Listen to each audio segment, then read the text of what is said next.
Salut, c'est Rudy, et avant de vous partager mon épisode du jour, je souhaitais vous parler d'un projet que j'ai lancé récemment.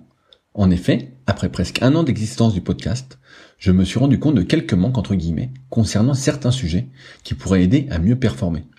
N'étant évidemment pas un expert dans la pratique du kayak, je suis toutefois depuis plus de 20 ans dans le milieu de la musculation, et c'est pourquoi je souhaite vous partager mes meilleurs conseils en rapport avec le kayak. C'est pourquoi j'ai réalisé une formation gratuite à destination des kayakistes et séistes motivés en quête de progrès. Dans cette formation gratuite, je vais vous partager des conseils techniques, avec vidéo à l'appui, sur certains exercices phares en musculation que vous pratiquez déjà. Je vais également vous partager des conseils alimentaires, et notamment sur comment prendre de la masse utile, mais aussi sur comment éviter au maximum les blessures au dos et aux épaules si fréquentes pour beaucoup. Enfin, je vous partagerai ce qui est pour moi un trait de caractère indispensable à cultiver pour aller encore plus loin, parce que votre réussite ne dépend que de vous.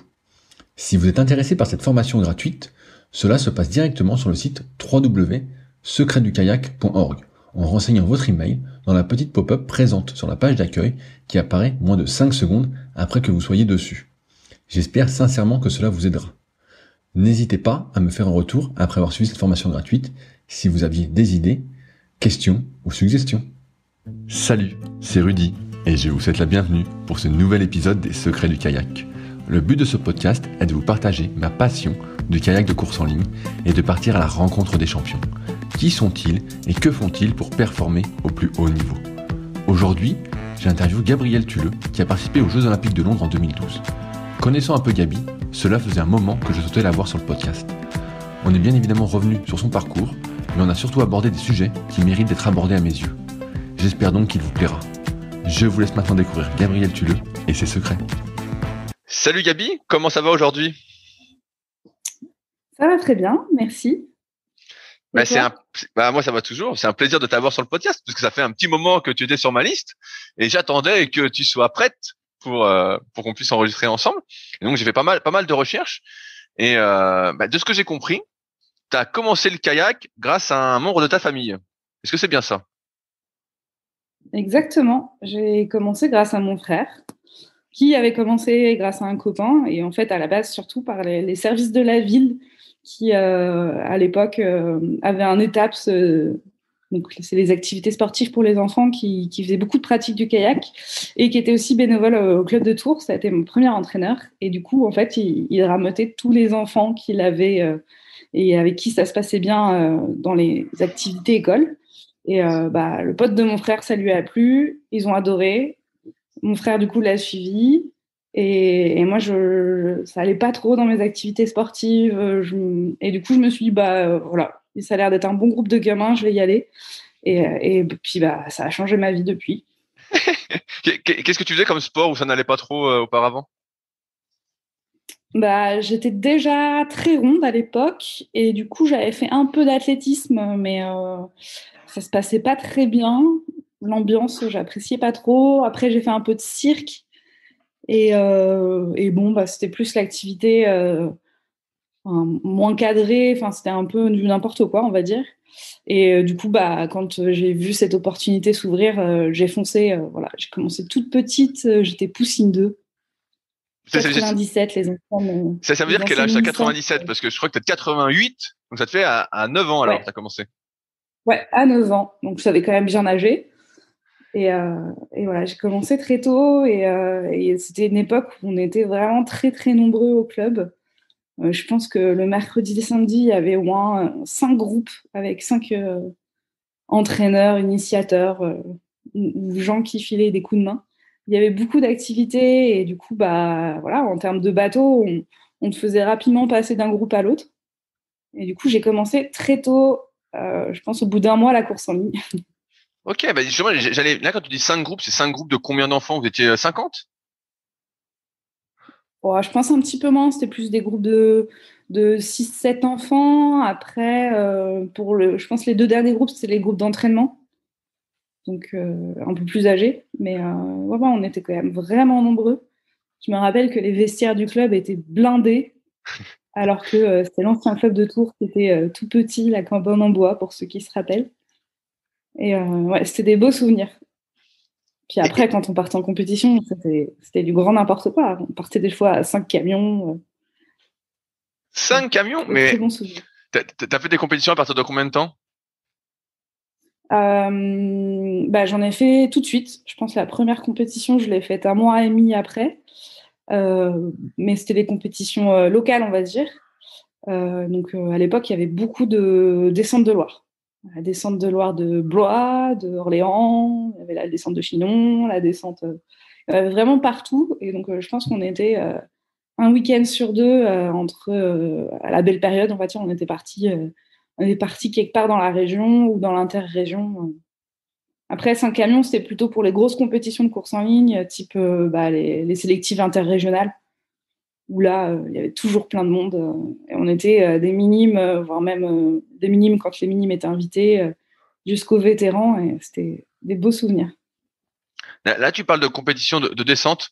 Et tout à l'heure, tu me parlais de course en ligne. Est-ce que ça veut dire que tu as fait aussi de la descente et tu as fait un peu toutes les activités du kayak ou pas du tout? Alors, j'ai fait un peu de descente, mais plus comme moyen fédérateur. C'est sûr qu'on s'entraînait surtout en course en ligne à l'époque. Après, on faisait aussi de la descente dans le sens où, quand les conditions étaient moins agréables sur le Cher, souvent on partait plus en bateau de descente. On en faisait un petit peu parce que c'est des courses qui étaient proposées et que c'est vrai que la descente, ça permet d'aller naviguer à d'autres endroits, alors que la course en ligne, voilà, il faut des bassins plus spécifiques et du coup, on avait moins d'opportunités de bouger le week-end. Est-ce que tu as fait aussi du slalom ou Après, juste descente et course en ligne? on faisait un petit peu de slalom parce que comme toutes les catégories jusqu'en cadet, on essaye de faire un peu de tout. Après, moi, j'ai pas une aversion pour l'eau vive, mais j'ai jamais été à l'aise. Je pense que la première fois qu'on m'a emmené en eau vive, c'était une descente de Loire. Il fallait faire un stop sous un pont. Et j'ai pas très bien compris le principe de gîte. On avait oublié que j'en avais jamais fait. Et j'ai compris à l'inverse. Donc forcément, ça finit dans l'eau. Et je crois que je m'en suis jamais vraiment remise et j'ai toujours gardé cette petite appréhension. Bon, après, j'ai quand même fait un peu de rivière. On allait tous les ans sur la Vézère à une époque, faire un stage d'une semaine. Mais c'est vrai que j'ai jamais pris de plaisir à dompter l'élément de l'eau vive. J'ai toujours préféré être motrice dans mon bateau. Et donc, du coup, voilà, je m'en suis très rapidement détournée. Mais après, ça fait toujours plaisir d'aller d'aller voilà, aux gorges de l'Ardèche, faire le marathon international. Mais jamais été très à l'aise avec un bassin d'eau vive. Je relève un mot que tu viens de prononcer, c'est motrice.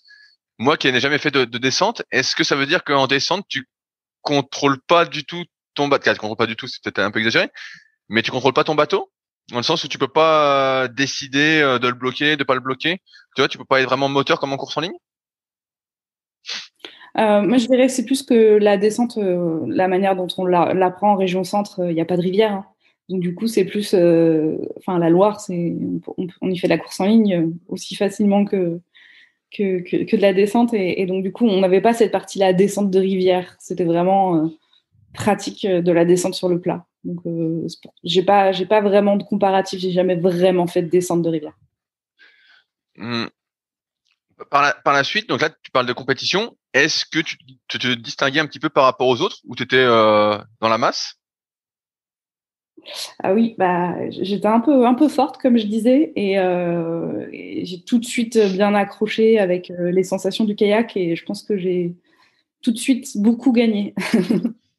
J'étais une gamine qui avançait déjà assez vite, qui avait un certain toucher d'eau, et je pense que je gagnais quasiment tout, sauf les manches de slalom au niveau des jeunes.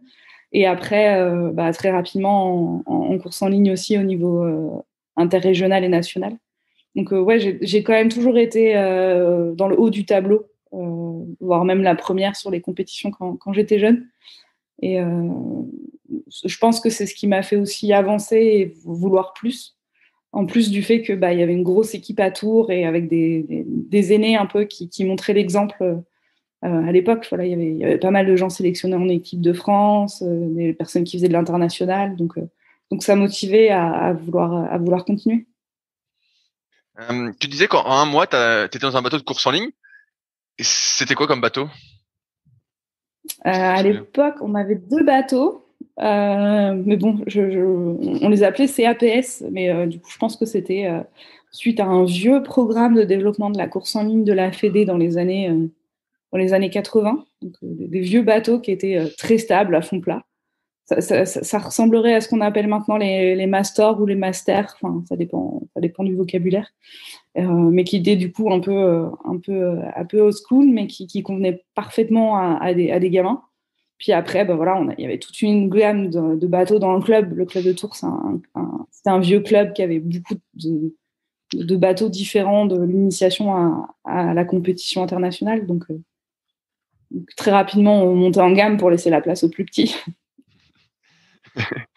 Là, je suis quand t'es poussine, après tu passes Benjamin. Euh, comment ça marche les compétitions? Parce que tu parles de sélectif interrégion. Est-ce qu'il y a déjà ça quand on est Benjamin? Non, pas du tout. Âge? Quand on est Benjamin, c'est le challenge jeune. Donc, ça a des noms différents dans les régions. Il est très développé en Bretagne. À l'époque, il l'était pas mal aussi en région centre, et je pense que ça continue. Mais du coup, c'est vrai que c'était les trois disciplines un peu phares. Il y avait un peu de descente de rivière, mais bon, on va appeler ça de la descente avec un passage d'écluse. Il y avait un peu de slalom et il y avait pas mal de courses en ligne à l'époque. Okay. Et après, du coup, au niveau national, c'est les régates de l'espoir, qui s'étaient déroulées pour ma première année. C'était à Tours. Donc j'étais à la maison. La chance alors. Ouais, la chance. Après, ouais, c'est des bons souvenirs parce que du coup, il y avait vraiment le club qui organisait, tout le monde était là et les vieux, on va dire, avaient fait un effort pour constituer des équipages en récupérant des personnes qui avaient arrêté depuis un moment. On le fait un peu tous, hein. Et donc, du coup, il y avait beaucoup de médailles. Et du coup, nous, en équipe régionale, on avait pas mal gazé parce que il y avait pas mal de jeunes en région centre et au club de Tours. Voilà, on était une belle équipe. J'ai encore des articles de presse de l'époque parce que c'est l'avantage d'être à la maison. Et c'était des très bons souvenirs. Comment ça s'était passé pour toi les régates de l'espoir, personnellement, en individuel? Alors à l'époque, on faisait de l'individuel et je crois que je gagne le 500 mètres. En plus, quand tu es tout jeune, en fait, tu sais pas ce que tu vaux avant d'arriver sur la compétition. C'est ta première année. Je gagne le 500 mètres. Je crois que je fais 2 sur le 2000 mètres. Et voilà. Et du coup, c'est vrai que je ramène 2 médailles à la maison à Tours. Et c'était un bon début. J'y croyais pas mes yeux. J'avais vu que l'entraîneur avait fait un article de presse et disait oui, elle a des bons potentiels. Mais pour moi, c'était normal en fait. Je me rappelle que je battais certaines personnes du club et je trouvais ça normal en fait. Pour moi, c'était, enfin, quand je dis certaines personnes, certains des garçons de l'équipe. Mais voilà, j'étais meilleure que sur les chronos. Et en fait, bah ouais, c'est que j'avais déjà un bon toucher d'eau et du coup, j'arrivais à bien faire glisser mon bateau. C'est quoi que tu appelles un bon toucher d'eau? Est-ce que tu arrives à me le définir? Parce que j'entends sans arrêt ce mot-là, mais j'ai du mal à le définir, à comprendre ce que ça veut dire. Ah, on n'en a pas tant discuté que ça avec Renaud Baudier, que j'ai vu que tu avais interviewé il y a pas longtemps. Et donc, lui, il le dit souvent qu'il a ce problème d'accroche dans ses différentes pratiques. Et je pense que le bon toucher d'eau, c'est vraiment cette impression que ta main et ta pale ne font qu'un et d'avoir toutes ces petites subtilités. Euh, et qui fait que tu sens vraiment tout ce qui se passe dans ta pale et comment le transmettre à ton bateau, comment ça va influencer la glisse, l'accélération du bateau. Et je pense que le toucher d'eau, pour moi, il est aussi lié à ces sensations, à la construction mentale que tu peux avoir de l'avancement du bateau, de cet appui qui est dans l'eau et qui a un piqué qui te fait aller vers l'avant. Enfin, voilà, il y a pas mal de composantes, ça s'enrichit au fur et à mesure que tu progresses dans ta technique. Mais c'est vraiment cette idée de sensation, pour moi, le toucher d'eau. Justement, elle rebondit sur ce que disait Renaud, qui disait que justement, lui, qui avait commencé tard le kayak, il n'arrivait pas à attraper, entre guillemets, ce toucher d'eau. Est-ce que tu penses que, de ton expérience, si tu commences tardivement, c'est beaucoup plus dur à avoir. Je pense aussi à Edwin qui disait qu'il avait du mal à... Je paraphrase un peu, donc Edwin il me pardonnera si je dis des conneries, mais je crois me souvenir qu'il disait que justement il avait du mal avec la technique, on va dire ce toucher d'eau aussi. Est-ce que pour toi, c'est vraiment durant les jeunes années que t'as chopé ça, on va dire, entre guillemets? Je me dirais que c'est plus facile et je prendrais la comparaison avec l'haltérophilie, où on s'est tous mis à l'haltérophilie ces dernières années pour la pratique de l'explosivité en muscu.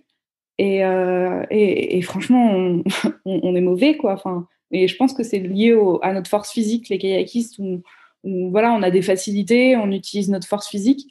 Et je pense que quand tu es petit, en fait, ta pagaie pour te tracter dessus, et bah, t'as pas 36 solutions, il va falloir la jouer en finesse et développer ses qualités de toucher d'eau.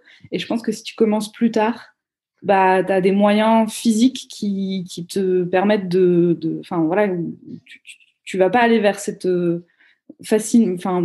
instinctivement vers ce côté-là et tu vas du coup plus avoir de difficultés à travailler ta technique et tes sensations. Ouais, je vois exactement ce que tu veux dire. Ça m'éclaire pas mal. C'est exactement ça. Comment ça se passait à ce moment-là en termes d'entraînement quand tu gagnes le 500 mètres au Régates de l'Espoir? Est-ce que tu t'entraînais que 2 fois par semaine ou plus, vu que tu gagnais, que ça te plaisait? Bah non, l'année, je pense qu'on faisait le mercredi, samedi. Après, il fallait rajouter les compétitions et les stages à chaque vacances, hormis Noël. Mais pas tant d'entraînement que ça, en fait. J'ai commencé à m'entraîner quotidiennement beaucoup plus tard. Vraiment beaucoup plus tard. Je pense que on est resté comme ça jusqu'en cadet. Et quand j'étais cadette, voilà, on hésitait à m'envoyer au pôle espoir de Tours. Donc c'est juste au bâtiment d'aviron qui était à côté. Et je crois qu'ils ont choisi de me laisser au club pour garder un groupe d'entraînement au club, pour pas vider totalement le club de tous les jeunes et que voilà, donc on s'entraînait un petit peu moins. C'était Gwenaël Granger qui était parti en pôle France juste après, qui nous entraînait. Et c'est vrai que bah voilà, lui, il voulait pas traîner jusqu'à 20h le soir. Et donc du coup, souvent, voilà, on faisait des muscles, mais c'était le début avec du poids de corps. On n'avait pas non plus de salle à titrer. On s'entraînait dans le tour d'arrivée. Donc c'était pas des conditions idéales. Et puis mais ça m'a quand même permis de progresser en cadet 1. Je crois qu'à l'époque, je faisais 8e en cadet 1 au championnat de France à Boulogne. Et l'année d'après, du coup, là, par contre, je suis rentrée en pôle espoir à Tours.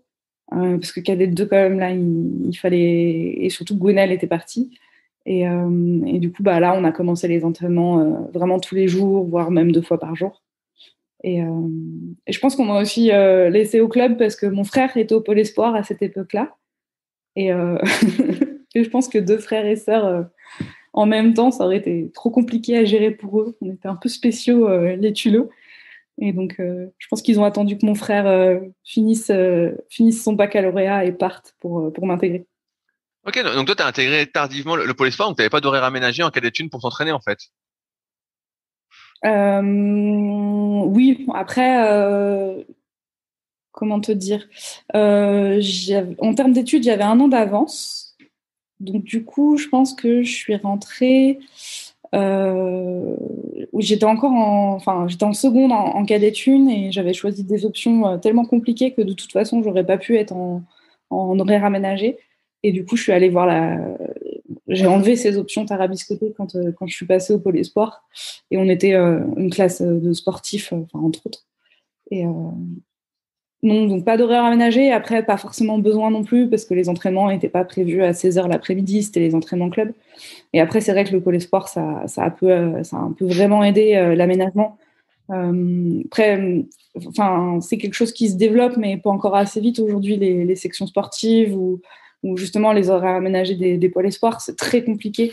Enfin, c'est mon métier actuellement, donc je sais que pour les chefs d'établissement, c'est très compliqué de libérer les élèves comme il faut. Il y a des endroits où il y a des super dispositifs. Je pense à Rennes où vraiment l'emploi du temps des pôles espoirs, il est super bien aménagé pour qu'ils puissent s'entraîner 2, voire même 3 fois par jour. à cet âge-là, c'est super impressionnant. Et après, je pense que en cadet 1, j'avais pas besoin de m'entraîner plus.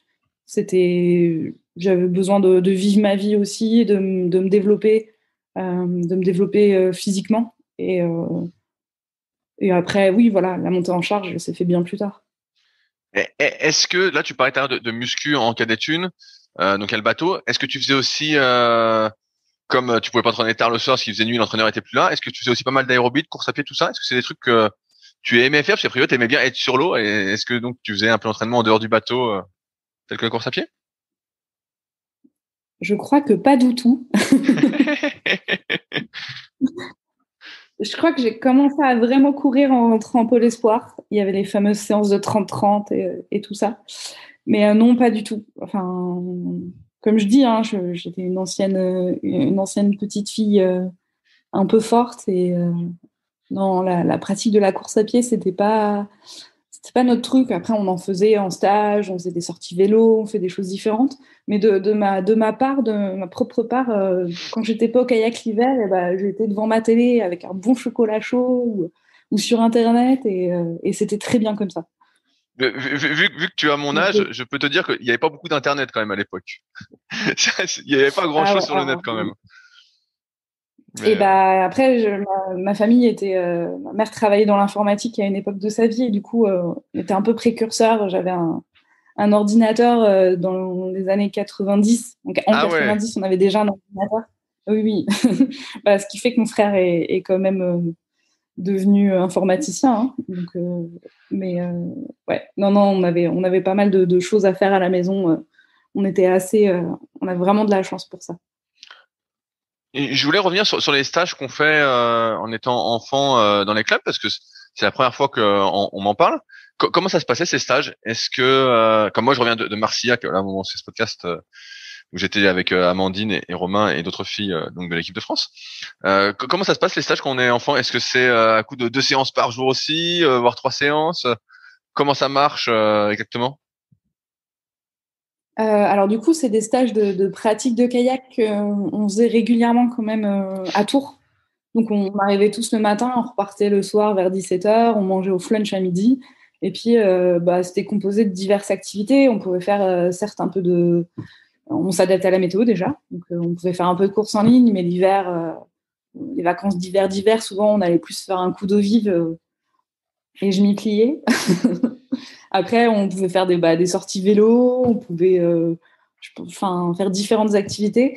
Et puis, stage d'avril, on allait régulièrement sur la Vézère. Donc, c'était une semaine de stage d'eau vive où on faisait 2 descentes de la Vézère par jour.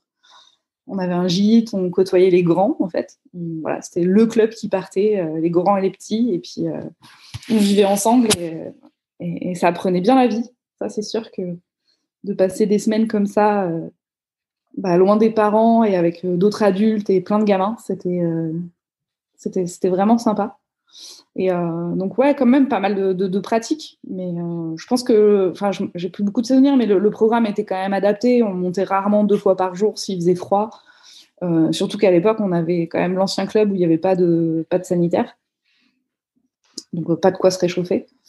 Mais ouais, après c'était important dans le sens où ça permet vraiment de fédérer un groupe. On vient pas juste le mardi, le samedi et le dimanche quand il y a les compétitions. On venait vraiment parce que on passait du temps ensemble. Enfin, voilà, on passait des heures dans un camion quand il fallait se déplacer. On passait toutes nos journées ensemble pendant les vacances. Et il y avait qu'une semaine sur les deux des vacances, hein, mais c'était vraiment vraiment fédérateur.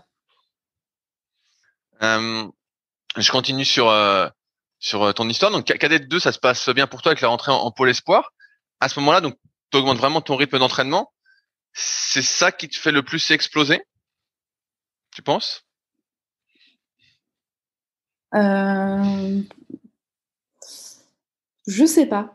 Parce que je pense que pour moi, l'année où j'ai vraiment explosé, ça a été l'année de Junior 1. Cadet 2, je pense que j'avais encore quelques difficultés. J'avais encore ce statut un peu de fille qui était forte tout de suite et j'avais beaucoup de pression. Et je me rappelle avoir énormément pleuré avant ma finale des France à Vichy. Je pense qu'en plus, j'avais tiré... Non, c'était pas Vichy, c'était à Nancy. J'avais tiré une ligne d'eau avec une pile de pont au milieu. Un truc dans le genre. C'était horrible. Et j'avais beaucoup de mal à gérer cette pression-là. Je pense que déjà, ce qui m'a fait évoluer entre le passage de cadet 1 à cadet 2, ça a été le changement de bateau. Parce que je disais qu'on avait énormément de bateaux au club, mais c'est vrai que du coup, on avait vraiment cette tradition de rester dans un bateau extrêmement stable jusqu'à ce que tu sois capable de vraiment pouvoir t'exprimer dans le bateau au-dessus.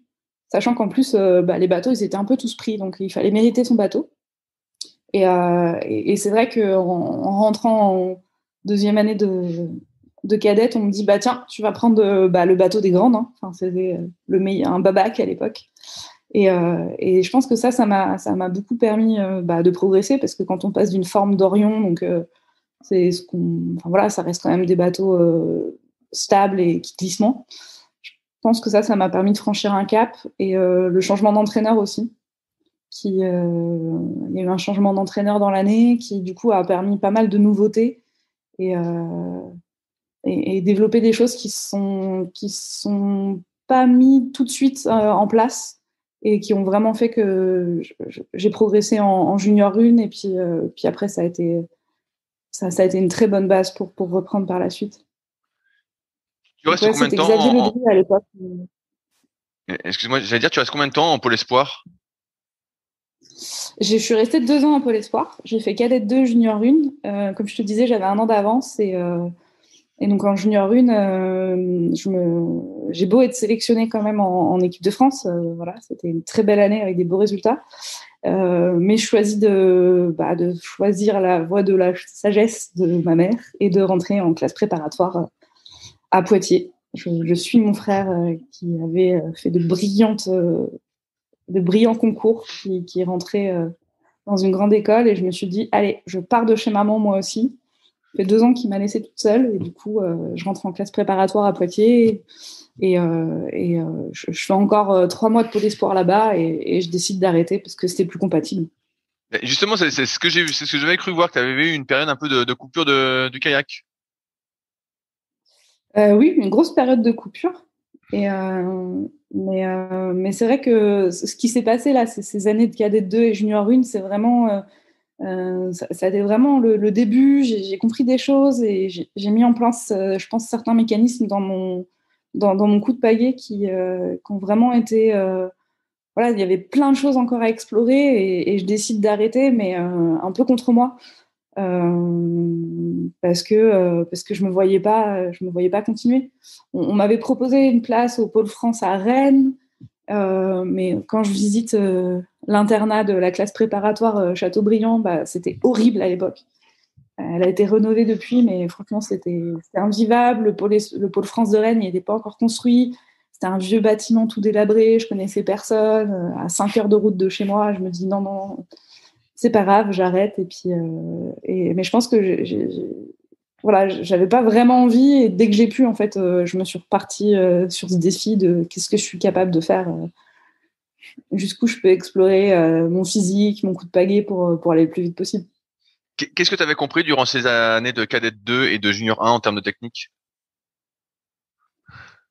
Je pense qu'avec Xavier Ledru, qui était l'entraîneur après Jérôme Boiteau, lui, il aimait beaucoup mettre en place des exercices techniques ou des dispositifs qui influaient un peu sur les sensations du bateau. Et du coup, ce qui faisait qu'on travaillait vraiment sur ce côté sensation glisse. Des fois, ça pouvait être te forcer à avoir une bande sonore dans les oreilles, et tu devais pagayer à chaque bip. Et donc, ça te faisait vraiment une contrainte extérieure qui faisait que il fallait quand même se concentrer sur son bateau. Malgré cette contrainte, ça pouvait être pagayer avec un dispositif à eau. Il avait mis en place un grand tube qu'il remplissait d'eau, plus ou moins. Et du coup, à chaque gîte, l'eau a bougé, donc il fallait s'adapter. Des pagaies plus petites, plus grandes, des exercices. Il avait commencé avec les élastiques. C'est, je pense, un des précurseurs à travailler sur les élastiques au bord du ponton. Voilà, ils mettaient beaucoup de choses en place et c'est ce côté ludique qui permettait de trouver des nouvelles sensations, des nouvelles choses, et après de se dire, bon, bah, sur une séance de B1, j'essaye de le mettre en place. Et du coup, chaque coup de pagaie sur les séances, ça devenait un jeu pour imbriquer cet énorme puzzle de sensations, de techniques, etc. Et à l'époque, en fait, moi, je me rappelle, j'avais très peu de consignes techniques des entraîneurs. C'était plutôt, quand tu es jeune, en fait, c'est vas-y, apprends par toi-même. On te met dans des situations un peu bizarres et puis tu en tireras tes propres leçons. Et je pense que c'est ce qui m'a un peu manqué. En junior 1, je me rappelle que voilà, à chaque fois que j'allais à l'entraînement, bah, j'avais un objectif, j'avais des idées, et si j'essayais ça, et puis ceci, cela. Et j'ai été coupée par le début de mes études, et je pense que c'est pour ça que j'ai repris, c'est parce que j'avais envie d'explorer encore cette voie-là. T'as repris au bout de combien de temps? Je pense que j'ai repris 5 ans plus tard. 5 ans plus tard? Et est-ce que durant ce laps de temps, donc deux questions, est-ce que tu as fini tes études pendant ce laps de temps? Et d'autre part, est-ce que tu as continué un peu à faire du sport, à monter en kayak ou vraiment rien de rien? Alors, j'ai une vraie vie d'étudiante avec tout ce que ça implique. J'ai refait un peu de sport en école d'ingénieur. L'été aussi, souvent quand même, je retournais au club parce que le club, en fait, voilà, mes copains d'enfance, ils étaient toujours là et on se voyait toujours. On faisait encore un peu de kayak l'été, mais c'est vrai qu'il fallait trouver un kayak adapté à sa taille. Donc kayak de junior, bah, je rentrais plus dedans. Et donc voilà, je pratiquais pas énormément. Mais j'ai pas du tout fait de sport pendant mes études. Enfin, j'ai fait un peu de rugby en école d'ingénieur à Montpellier. Puis après, à la base, en fait, j'ai repris parce que j'avais des soucis de santé et que je sentais qu'il fallait que je refasse un peu de maintien physique. Et en fait, j'arrivais en stage à Tours. Donc Paul-Émile Vernadet, qui était le CTR de l'époque et qui avait fait construire la rivière de Tours, devait me faire travailler sur un stage sur cette rivière-là. Finalement, ça s'est pas fait. Mais j'ai fait un autre stage super intéressant. Et donc, j'ai refait 6 mois à Tours en 2010. Je revenais de République tchèque. J'avais fait 9 mois, 10 mois en République tchèque à vivre avec des chercheurs vraiment punk sur les bords. Donc, avec une vie, franchement, c'était n'importe quoi. Et du coup, je ressors de là, j'étais vraiment mal au point, j'avais une sciatique, je fumais beaucoup, je buvais beaucoup, et du coup, retour à la maison. Je travaillais au comité régional, donc des fois, ça m'arrivait de faire des séances pour les jeunes du Pôle Espoir, et en fait, bah, j'ai repris le kayak un petit peu parce que c'est sympa. Le club, il est là le mercredi, le samedi. Puis petit à petit, en fait, voilà, je me suis refait une santé et puis bah, en fait, ça m'a relancé, quoi. Est-ce que ça coïncide avec la fin de tes études? Est-ce que c'était le stage terminal pour ton diplôme? Non, c'était mon stage d'alternance. Donc c'est un dispositif qui se développait. C'était le début de l'alternance dans les écoles d'ingénieurs, et c'était pas l'alternance où tu es moitié du temps en entreprise payée et moitié du temps à l'école. C'était tu fais une année entre ta deuxième et troisième année d'école d'ingénieur et tu pars faire des stages. Et souvent, on en profitait pour faire des stages à l'étranger. Et moi, j'avais choisi d'aller en Europe de l'Est, en Europe centrale, diraient les gens de là-bas, en République tchèque, dans une petite université qui faisait de la recherche en botanique d'une manière un peu conventionnelle pour la France. Et du coup, je sortais de ce stage-là et il me restait encore 6 mois de stage. Je reprenais qu'à la rentrée de septembre. Donc, j'ai fait 6 mois de stage à Tours et après, je suis repartie en Europe centrale à Budapest pour faire encore un autre stage de terrain. L'été, on partait beaucoup sur le terrain. Et ça a joué vraiment un grand rôle en fait dans ma reprise parce que j'étais à ce stage à Tours et en fait je voulais faire les championnats de France avec les filles. Sarah Guyot, c'était sa première année où elle commençait à percer. Elle sélectionne en équipe senior, elle fait des premières coupes du monde. Et puis en fait on était 4 filles, on voulait faire du K4. Moi je m'imaginais boire des bières avec Valou à la fin de la course à Boulogne-sur-Mer. Du coup, je faisais tout mon possible pour être prête, quoi. Pour aller boire des être bières, un quoi. élément moteur. Ouais, pour aller boire des bières, ça n'avait pas trop changé.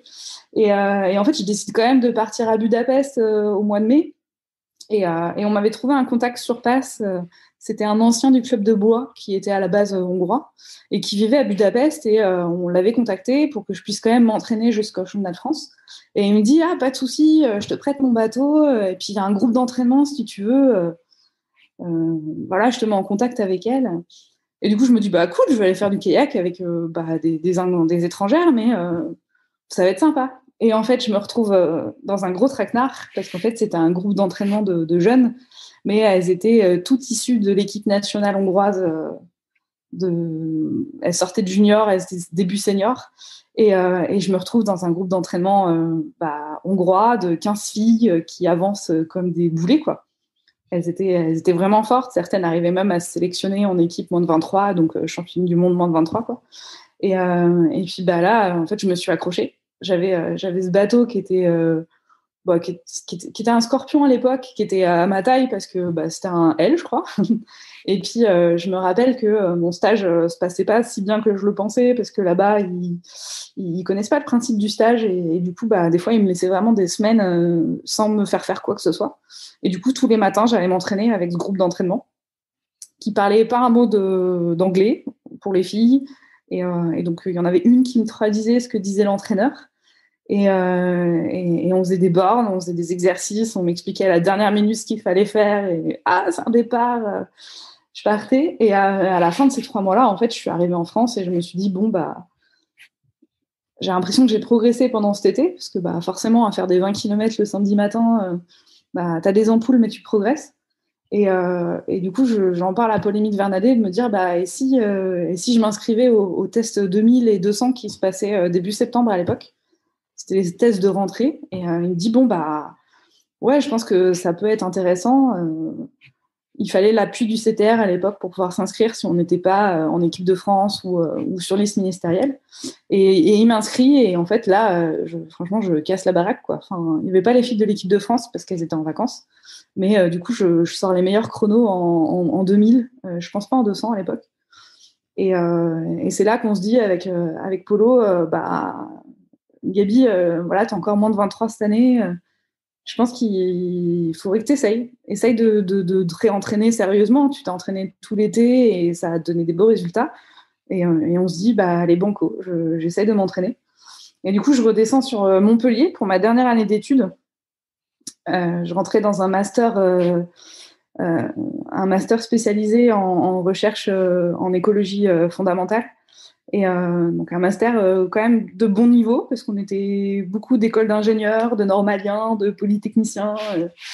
Et là, je m'accroche et je m'entraîne le matin à 7h sur le Lez avec à l'époque, j'avais pas encore réussi de bateau, donc le club du Montpellier Eau Vive me prête un bateau d'initiation. Et j'avais 1000 mètres. Je faisais des boucles de 1000 mètres pour pouvoir m'entraîner. Le soir, j'allais dans la salle de muscu la moins chère de Montpellier, parce que j'étais étudiante, j'étais fauchée. Et voilà, je m'entraîne toute seule le matin, le soir, un peu le week-end si j'avais décidé de tenir mon plan d'entraînement que je m'étais fixé, des fois pas. J'ai eu la chance d'être accompagnée aussi un petit peu par le club de Limoux, qui faisait de temps en temps des stages au Bourg du Roi. Et du coup, voilà, je fais 9 mois comme ça à Montpellier, à m'entraîner matin et soir en plus de mes études. Et puis finalement, ça se passe bien. Je récupère un bateau entre-temps, parce qu'un bateau d'initiation, ça ne permettait pas d'être performante sur les compétitions, hein, ça c'est sûr. Ça fait des biceps par contre. Faire du 12 km/h en master, j'étais plutôt fière de moi à l'époque. Et voilà. Je ne sais pas si tu as des questions sur ça. Ouais, mais comment ça se passait alors la planif? Si t'avais personne qui faisait la planif, c'est toi qui te faisais ton truc au jour le jour? Ouais, du coup, en fait, on avait mis en place un peu pas vraiment, je dirais pas un suivi, mais on avait établi un peu une feuille de route avec Paul-Émile. On s'est dit, de quoi est-ce que là, tu as le plus besoin? Franchement, la technique, j'avais pas de problème sur la technique. Je m'auto-corrigeais par retour de sensation. Et par contre, on s'est dit, le physique. Et donc on était d'accord. Après, j'avais pas mal échangé avec Stéphane Santamaria, qui est toujours un descendeur de haut niveau. Et il m'avait quand même conseillé deux, trois styles de séances qui permettaient un peu je dirais pas pratiquer l'auto-entraînement, mais ça a aidé en fait. Tu te souviens des séances qu'il t'avait recommandées? Ouais. Alors moi, cette séance-là, je m'en souviens toujours et je pense qu'elle est toujours intéressante. C'était sur des 2000 pour quand même travailler l'aérobie et les capacités physiques. En fait, de varier le coup de pagaie. Je décomposais, je crois, mon 2000 en 2 minutes. Et ça pouvait être 2 minutes cadence EB1+, 2 minutes cadence basse et 2 minutes cadence normale. Et je pense que tu le faisais un certain nombre de fois. Et ces variations, en fait, qui permettaient de casser la monotonie de l'EB1 et d'adapter sa technique, de faire de la variation. En plus, elle était très adaptée à mon bassin pour tourner, il fallait être au bon endroit, tu pouvais pas tourner n'importe où. Et ça, je l'ai énormément fait. Je me rappelle le matin à 7h sur le lez. Et je pense que ça restera toujours une de mes séances préférées, je trouve, pour se retrouver dans son bateau et dans sa technique, quoi. Et combien on fait de 2000 comme ça, alors? Je pense qu'à la base, j'en planifiais 5 ou 6 et au final, j'en faisais 4. Ouais, j'allais dire 6, ça commence à faire une sacrée séance. Hein. Ouais. Mais du coup, je m'entraînais le matin et il fallait que j'aille en cours après. Et je me déplaçais à vélo. Alors du coup, ça, je pense que ça a pas mal joué sur mon aérobie parce qu'on dirait pas, mais il y a quand même des côtes à Montpellier. Et il fallait pas être en retard, quoi, parce que puis il fallait pas non plus arriver complètement défoncé parce qu'on était sur de la théorie et voilà, c'était une formation qui était dure et sélective. Et voilà. Puis après, le soir, de temps en temps, j'avais des copains qui venaient courir avec moi, mes colocs qui venaient m'encourager ou des fois à la salle de muscu. Voilà, je m'auto-encourageais moi-même, donc c'était pas mal. Tu disais que ce qui te manquait le plus, c'était un peu l'aérobie, la condition physique. Est-ce qu'à l'inverse, ça veut dire que tu étais très forte en muscu? Ouais, je crois que je pense que c'est génétique.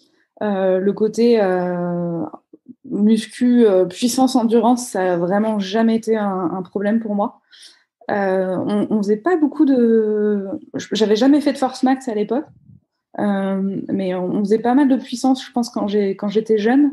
Le fait que j'ai pris du poids derrière, je pense que ça a consolidé un peu mes muscles. Et en fait, quand j'ai ressoulevé une barre, très facilement, j'étais à 60 en décès, alors que j'avais pas fait de muscu depuis 5 ans. Ce qui, pour une fille, est franchement bon, c'est correct quand même pour un point de départ. Ouais, c'est un sacré point de départ, ouais. Ouais, c'est un sacré point de départ. Et donc, au niveau muscu, en fait, j'avais vraiment pas de difficulté. C'était plus vraiment reprendre la forme parce que tu performes pas à 80-85 kilos. Et donc, l'aérobie, ça a été pas mal. Mais finalement, en fait, l'aérobie, ça revient très, très vite. Ouais, moi, j'ai tendance à penser que c'est beaucoup plus dur de développer la force que l'aérobie quand même. Que la force quand même reste la base et qu'après, c'est plus loin à venir. Alors que l'aérobie, une fois que tu as la force, tu arrives quand même à transitionner plus facilement à mettre entre parenthèses, hein, mais dis non, mais ça se fait facilement. Ouais. Après, une fois que tu as développé des qualités de force, une fois dans ta vie, il est très facile de revenir dessus. Pour avoir de nouveau arrivé et de refaire encore un peu de musculation, en fait, j'arrive très facilement à atteindre les 80 en décès au bout d'un mois de muscu, alors que j'en ai pas fait depuis 3 ans. C'est une bonne blague à faire en salle de muscu, ça. Tu vas en salle de muscu, tu t'entraînes un peu à côté, tu mets 80 sur une barre, tout le monde se dit c'est quoi cette histoire? Personnel. Les mecs changent de tête. Ils disent c'est quoi? Qu'est-ce qui se passe? Moi, c'était un truc que j'aimais beaucoup. Arriver dans une salle de muscu alors que je payais pas de mine et de prendre les barres des garçons, c'était quelque chose qui me faisait beaucoup rire dans mes entraînements solitaires. J'aimais bien. Et j'ai pu voir, là, tu dis que tu faisais 80-85 kilos hors de forme. Vraiment, quand tu n'entraînais pas tout ça. T'es redescendu à quel poids? J'ai cru voir que ton poids de forme, c'était 65 sur Wikipédia. Est-ce que Wikipédia dit Euh, juste? alors, Wikipédia dit juste, mais ça dépend de quand. Je crois que dans ma vie, j'ai vraiment fait tous les poids. Hein. Je crois qu'en mini-main, je m'étais fait opérer les amygdales et je pense que je devais peser 60 kilos quand je fais le chemin de France, alors que j'avais déjà ma taille actuelle. Après, on m'a fait faire un régime en junior 1 parce que j'avais pris pas mal de poids. Après, quand j'ai arrêté mes études, je suis montée à 95 kilos. 85-80, c'était quand j'avais déjà repris le sport. Pour les Jeux en 2012, j'ai fait un très gros régime pour perdre du poids. Donc, j'étais à 65. Et est-ce que tu sens que ton poids de corps influe sur la vitesse de ton bateau? Tu vois, j'ai tendance à penser, on se concentre beaucoup sur prendre de la force, la muscu, tout ça. Et des fois, je me dis, mais tiens, moi, je vois à mon niveau, si je perds 2-3 kilos, je vois que je vais beaucoup plus vite. Je vais plus vite, quoi. Je sens que ça me demande moins d'efforts. Je sens que le bateau glisse mieux, tu vois. Je me dis, des fois, Ouais. il suffirait juste de perdre 2-3 kilos plutôt que d'essayer de rajouter 5 kilos sur une barre et puis on irait plus vite, non? Moi, je dirais que pour moi, en fait, c'est que mon niveau de poids et ma rigidité en termes d'alimentation est vraiment très corrélée à mon état mental. Et donc, du coup, je suis une personne qui a beaucoup d'envie et de résolution, mais je ne m'y tiens pas toujours. Et je sais que les moments où j'étais toujours le plus affûtée, ça n'a jamais été l'été pendant les compétitions. C'était à l'automne, au retour de l'entraînement. Et c'est là où j'avançais le plus vite. Après, je ne sais pas si c'est parce que c'était à cause du poids. Pour moi, c'est vraiment plus le mental qui faisait que je me sentais libérée, j'avais les crocs, j'avais plein d'envie, etc.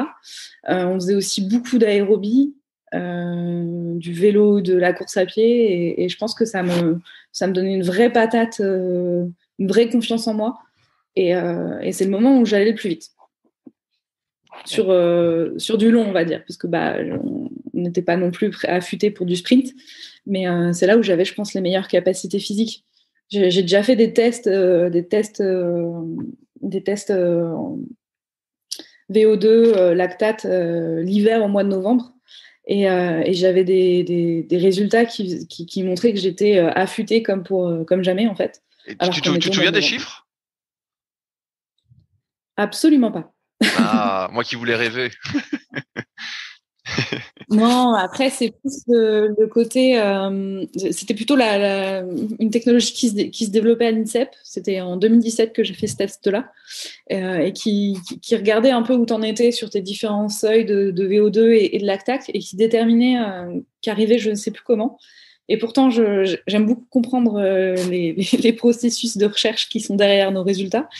Mais c'était un processus très compliqué qui arrivait à déterminer un petit peu où tu en étais dans tes réserves de résistance au lactique, en fait. Et du Ok, coup, ouais, donc t'arrivais à avoir un fort taux de lactate et à tenir, à pas t'effondrer, quoi. et à tenir très longtemps. Ok. Je reviens sur tout cet entraînement à Montpellier. Est-ce qu'après tu te sélectionnes en équipe U23? Exactement. Du coup, je change de bateau 2 fois cette année-là, parce que mon club m'avait prêté mon ancien bateau des Championnats du Monde. Et après, je décide de casser mes économies pour m'acheter un des bateaux de Sarah qu'elle n'avait pas apprécié. Et du coup, je récupère ce nouveau bateau et je monte en sélection en me disant, on verra ce que ça donne. Je me suis entraînée toute seule. Vraiment, vraiment toute seule. Et en fait, ouais, je me sélectionne en équipe U23. Et là, le début des ennuis commence. Qu'est-ce que ça Dans le veut sens dire? où ça veut dire qu'il a fallu que j'annonce à mon master que j'étais prise en équipe de France. Et à l'époque, voilà, pour eux, ça a été vraiment une surprise. J'étais en stage de recherche de dernière année. Il fallait que je leur demande de repousser mon rendu de mémoire de stage de 2 semaines parce que c'était en plein pendant une Coupe du Monde et je me voyais pas rendre mon mémoire de stage. Et quand je dis le début des ennuis commence, ça a été le début de bon, bah maintenant, qu'est-ce que je fais? Ok, en fait, je me suis entraînée toute seule, je me suis amusée, et puis bah, j'ai atteint un objectif de rentrer en équipe de France. Et du coup, bah, là, c'est le début aussi de bah, maintenant, tu n'es plus toute seule. Tu vas rentrer dans un équipage, tu vas avoir un entraîneur que tu ne connais pas, qui ne te connaît pas, qui va venir un petit peu bah, certes te conseiller, mais aussi un petit peu changer tes habitudes. Et du coup, puis ça a été aussi le début de l'équipe de France, de pas trop savoir ce que tu vas faire au final de la saison. Au début, on faisait un K4 en U23, puis finalement, ils ont changé d'avis. Je me retrouve. C'était une super expérience, mais c'est vrai qu'en une semaine avant le championnat d'Europe ou 2 semaines, on nous dit bah, avec Léa Jamelot, bah, finalement, vous faites un cadeau au championnat d'Europe. Donc il a fallu le préparer alors que moi j'étais encore en stage à Montpellier et que voilà, j'ai caissé mes économies. Je suis allée une semaine à Rennes pour qu'on puisse préparer le cadeau. Et ça a été le début des ennuis. Plus voilà, la fin de la saison avait été un peu compliquée, mais ça m'a quand même donné envie de continuer. Et on me propose d'intégrer le pôle France de Rennes. Et moi, voilà, c'était mon stage de fin d'études. Qu'est-ce que je fais? Et du coup, bah, solution de facilité, je reprends un stage de fin d'études, enfin, je reprends des études, un deuxième master à Rennes en me disant, bon, bah, voilà, je vais rester encore étudiante, j'essaierai de faire de la recherche plus tard. Mais bah, il y a un an avant les Jeux, et bah, voilà, il y a un K4 qui est sélectionné. Bah, on va continuer de s'entraîner sérieusement, enfin, on va commencer à s'entraîner sérieusement, et puis on verra ce que ça donne. Et alors, comment ça se passe à Rennes en termes d'entraînement, tout Ah bah ça? là, ça a été dur. Le début, enfin, c'était à la fois dur et à la fois super, parce que c'est sûr que de passer de 10-12 heures hebdomadaires à s'entraîner comme tu veux, vraiment centré sur soi, à un entraînement collectif où, en fait, dès le lundi soir, j'étais KO. Voilà, les 6 premiers, enfin, c'est la première année a été vraiment horrible. Après, tu découvres tout. Donc, tu ne sais pas ce que c'est une préparation des piges où tu vas avoir mal au bras toutes les 3 heures. Mais c'est vrai que le début a vraiment été dur, dans le sens où voilà, je pense que j'ai doublé ma charge d'entraînement quasiment. Et après, j'étais aussi seule parce que j'arrive à Rennes. Moi, je connaissais Sarah, on n'était pas très proches, mais on se connaissait à l'époque. Mais sinon, j'étais loin de tout. J'ai quitté vraiment ma vie d'avant, ma vie d'étudiante, ma vie associative, mes amis que j'avais à Montpellier. Et j'ai vraiment changé de vie, quoi. Après, je ne l'ai pas regretté, même si il y a certains soirs d'hiver qui avaient été durs dans ma petite chambre de colocation à Rennes, quoi. Parce que là, t'étais pas en coloc avec d'autres filles qui étaient sur le pôle? Non, bah en fait on ne se connaissait pas. J'étais un peu la nana qui débarque. On savait que j'avais fait voilà, que j'avais pagayé quand j'étais jeune. Je crois que j'avais fait 17e au championnat du monde en K1. Mais bah, sinon, voilà, on ne me connaissait pas, donc j'avais pas pris contact pour avoir un appartement et partager avec d'autres. Sachant qu'en plus, il y avait un gros groupe de filles qui s'était monté, mais il y avait que Sarah Troel qui était là depuis longtemps. Les autres, elles étaient vraiment toutes jeunes. Bah, c'était Léa Jamelot et Léa Coran et d'autres filles. Mais c'est vrai que il n'y avait pas d'esprit de groupe très, très formé à l'époque. Et donc je prends une chambre avec en colocation, pas trop loin du pôle, mais pas non plus à côté. Et puis et voilà. C'était je rentrais le soir chez moi, j'avais des colocataires que je connaissais pas vraiment. Bon, après, j'avais les copains qui me soutenaient. Je sais que bah voilà, c'était important pour moi de pouvoir échanger avec eux. Enfin, et j'en parle parce que bah Renaud, il a beaucoup aidé à l'époque, et JB, dont lui parlait aussi. Bah c'est sûr que c'était un soutien sans faille, quoi. À ce rythme-là, est-ce que tu as rapidement intégré les équipes seniors? Ouais. Bah du coup, bah c'est sûr que j'avais encore une marge de progression très importante. Et du coup, l'intensification de l'entraînement, avoir une technique un peu plus dirigée, moins naturelle, fait que en fait, je progresse très très vite et ça se voit rapidement à l'entraînement. J'arrive aux sélections équipe de France, donc c'était les sélections olympiques. Hein. J'étais confiante, je voulais me prouver que j'avais progressé. Et là, je finis 3e des piges derrière Sarah Guyot et Marie Delattre.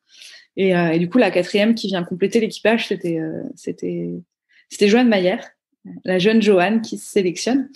Et voilà, on monte un équipage tout neuf pour les Jeux de Londres. C'était un truc inespéré un peu de me dire, voilà, il y a 1 an et demi, 2 ans et demi, j'ai repris kayak et puis là je vais au jeu. Voilà, ça a été rapide. J'ai eu une progression avec la charge d'entraînement qui est montée et ça m'a permis d'aller plus vite. J'avais pas de défaut dans mon coup de paillet et je m'adaptais plutôt bien en équipage. Et l'avantage c'est que Marie était médaillée à Pékin et Nicolas Mayotte et JP Crochet, les 2 entraîneurs, ils ont fait les entraîneurs très directifs. On écoutait Marie, on écoutait les entraîneurs, on ne doutait pas. Voilà, on suivait et ça n'a pas été des résultats exceptionnels, mais je crois qu'on a fait le taf. Et voilà, c'était une belle expérience. Je reviens sur ça parce que dans une interview que j'ai regardée de toi, tu disais que justement les Jeux Olympiques n'avaient jamais été un objectif pour toi. Malgré tout, là, quand je t'entends, tu me dis qu'en fait, toi, ton objectif, c'était plutôt de voir jusqu'où tu pouvais aller. Est-ce que j'ai bien compris?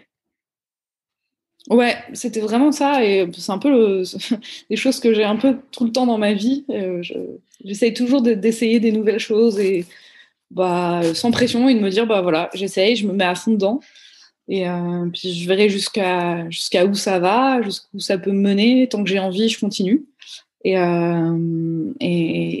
du coup, le fait de rentrer dans une structure d'entraînement qui permet de faire du haut niveau, forcément, ça te donne vraiment tous les atouts pour. Surtout qu'à l'époque, il y avait Nicolas Mayotte qui était au quotidien là, Claudine Leroux. Voilà, on suivait, on leur faisait confiance et du coup, ça permettait vraiment de progresser. Et ouais, du coup, je me retrouve au JO. Après, ça avait été un objectif quand même toute l'année. C'était un peu la carotte. C'est si tu progresses assez, tu sais qu'il y a 4 places pour aller au JO. Je savais que j'avais déjà le niveau parce que au championnat de France l'année d'avant, j'avais fait 4e devant une des filles qui était dans le K4 qui a sélectionné le bateau au JO. Et je me suis dit voilà, mon objectif c'est d'aller dans ce K4. J'ai toujours adoré l'équipage. J'ai toujours adoré le K4 qui est un bateau dont j'aime la manière de glisser, dont j'aime la technique pour avancer, la coopération au sein du bateau, c'est quelque chose que j'ai toujours aimé. Et donc voilà, c'était mon objectif de me dire à la fin de l'année je veux y être. Mais je pensais pas au JO dans ce que ça a du côté bling bling. J'ai fait les JO, c'était vraiment l'objectif de je veux me sélectionner dans ce bateau en fait. Et je regardais la course juste avant qu'on attaque l'épisode de 2012. Est-ce que tu pensais ou vous pensiez pouvoir avoir des chances de médaille avec le K4?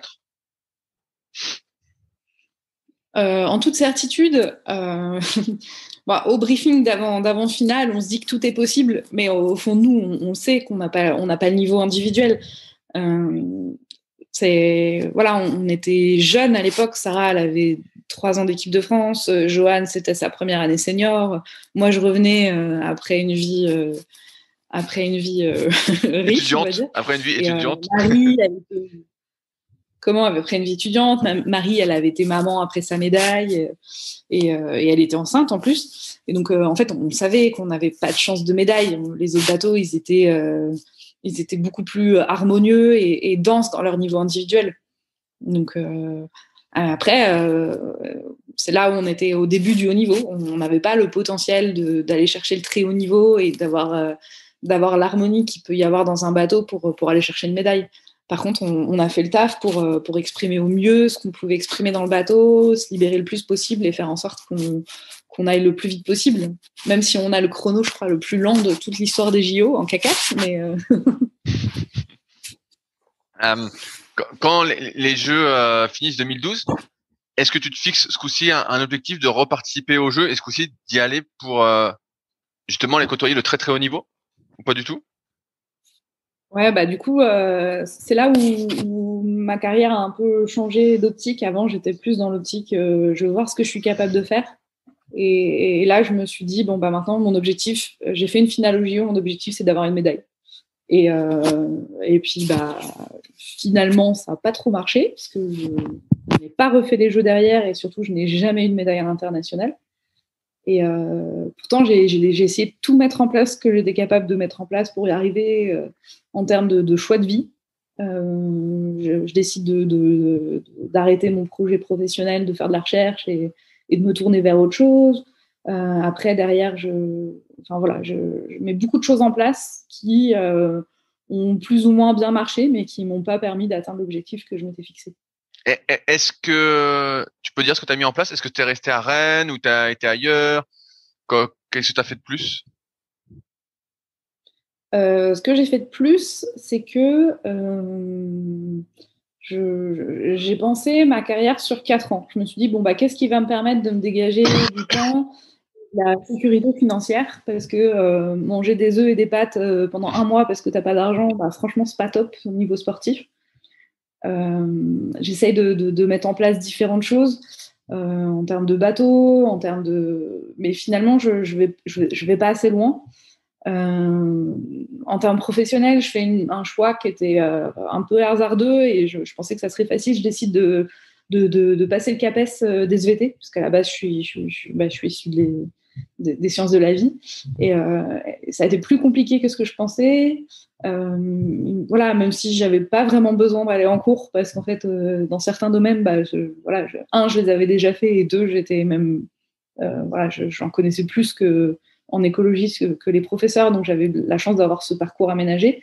Mais voilà, en fait, le CAPES, c'est en même temps que les compétitions internationales, donc ça te rajoute encore de la pression, sachant que ce changement de statut, je l'ai jamais vraiment intégré. J'ai jamais été aussi forte que les années où je me disais, bon, bah voilà, je vais faire ce que je peux.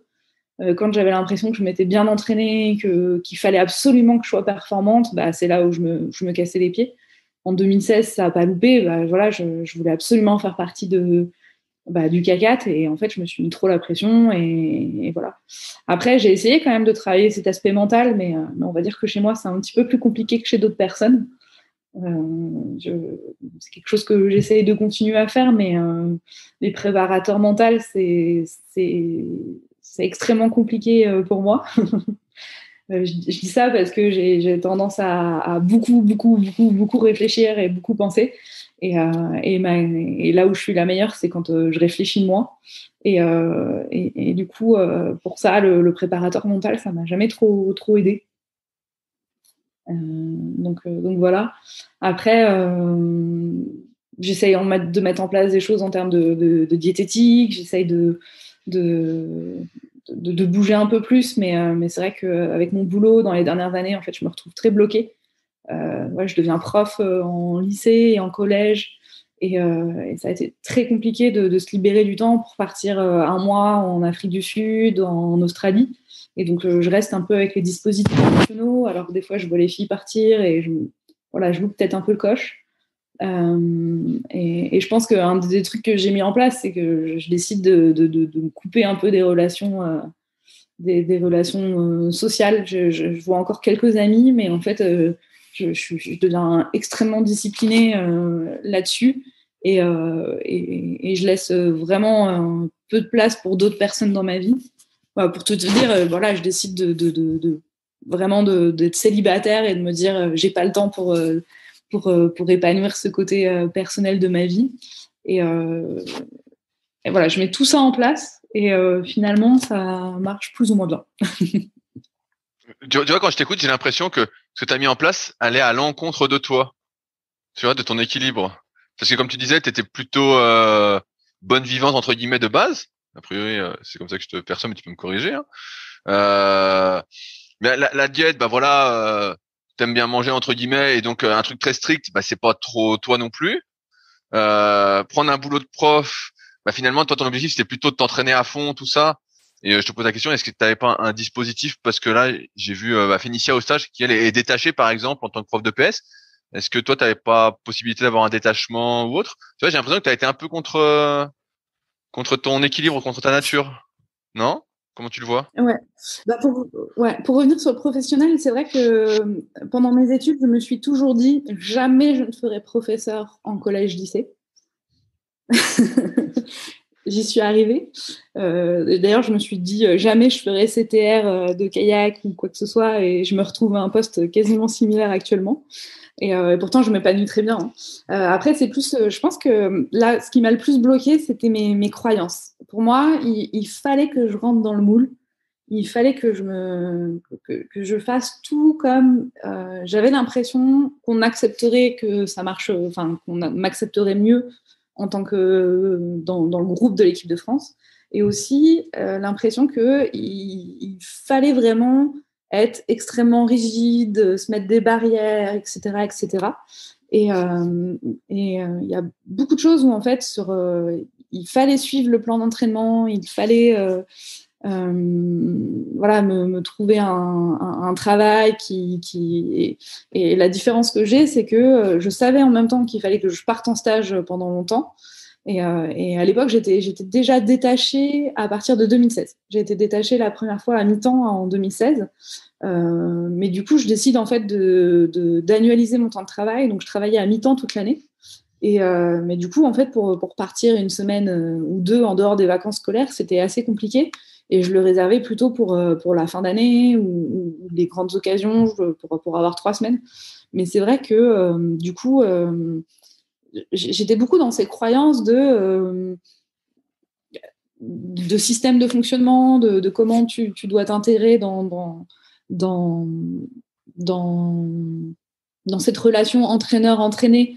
Et c'est vrai que ça a souvent posé problème dans le sens où j'ai jamais vraiment été à la bonne place, celle qui m'aurait le mieux, je pense, correspondu. Ah ouais, bah c'est bien ce que j'avais cru détecter dans tes paroles. Comment ça se passe alors pour Rio, parce que tu dis que tu foires tes sélections? Exactement. Je pense que je les avais pas tant loupés que ça. J'avais progressé sur certains points. À la base, j'étais une fille qui était quand même plus connue pour, je dirais pas son endurance, mais comme je suis très joueuse, tu peux me laisser faire 20 minutes de B1, je vais être là sur chaque coup de pagaie, je vais aller très très vite. Et donc j'étais quand même plus connue pour ça, pour du long en fait, et pour du 500 mètres. Et j'ai développé des qualités d'explosivité en fur et à mesure avec le temps, en changeant mon état d'esprit. Et donc en fait, je crois que je finis 4e sur 200 mètres et je finis 5e sur 500 mètres. Et en fait, le classement sur 500 mètres était plus important. Et en fait, c'est Manon Ostens qui, du coup, se passait de la descente à la course en ligne. Et du coup, bah, en fait, voilà, on prend les meilleurs en individuel. Et c'était très bien. Donc, en fait, je foire pas complètement mes sélections. Mais bah, c'est sûr que j'étais pas à la hauteur bah, au vu des personnes qui étaient là. Après, voilà, je fais quand même du K2 avec Johanne Mayer au championnat d'Europe cette année-là. Donc, j'avais pas non plus une saison blanche, mais c'est vrai que pour moi, je l'ai vécu vraiment comme une déception assez profonde, quoi, de me dire, mince, je me suis entraînée 4 ans pour avoir une médaille olympique, et en fait, je suis même pas arrivée jusqu'à l'étape des sélections en K4. Quoi. Avec le recul, tu vois que finalement tout ce que tu avais mis en place était à l'encontre de toi et que finalement si ça l'avait fait, ça aurait été un coup de bol, quoi. Oui, après, par exemple, l'année précédente, en 2015, ça a été une année où en fait, c'était une année qui était très dure. On sélectionne, enfin, je me sélectionne quand même, alors que je travaillais, j'étais stagiaire à plein temps. Donc là, je n'étais pas détachée. J'étais jeune prof, donc beaucoup de travail et en plus, je m'entraînais, quoi. Donc ça a été une année très, très intense. Et pourtant, en fait, là, j'avais plus toutes ces croyances de il faut faire ci, il faut faire ça. De toute façon, les entraîneurs, ils m'avaient dit, mais là, c'est fini. En fait, tu t'arriveras à rien cette année. Travailler à plein temps et s'entraîner, ça marchera pas. Et bon, passé le moment où j'ai pleuré, je me suis dit, tant pis, on va faire comme on peut. Et c'est vrai que des fois, après 6 heures de cours, j'arrivais au pôle et je disais à l'entraîneur, là, en fait, je peux pas m'entraîner. Et puis, j'allais faire mes courses et je m'entraînais pas. Et en fait, le fait de plus se recentrer sur soi, d'être peut-être un peu plus en dehors du fonctionnement très vertical du pôle, enfin, très vertical, juste parce que c'est un groupe, en fait, donc c'est un peu plus difficile de gérer, d'individualiser. Et en fait, ça m'a permis je pense, de me libérer de toutes ces pressions, de toutes ces croyances. Et je suis repartie sur l'état d'esprit, je fais comme je peux et on verra ce que ça donne à la fin de l'année, quoi. Et c'est vrai que c'est ce qui m'a vraiment aidé, ce détachement, en fait. Se détacher de l'enjeu, de se détacher j'ai tout mis en place, donc il faut que je performe. Je pense que c'est ça qui m'a un peu libérée cette année-là. En plus de ça, en fait, on avait monté un bel équipage, qu'on avait énormément travaillé. Plus que les autres années, dans le sens où il y a eu beaucoup plus de communication, d'échanges sur la technique, de réelle volonté de coopérer que les années précédentes, en fait, dans cet équipage. On était, c'était changement de management, c'était Claudine qui était là et qui était moins directive que les entraîneurs de K4 précédents.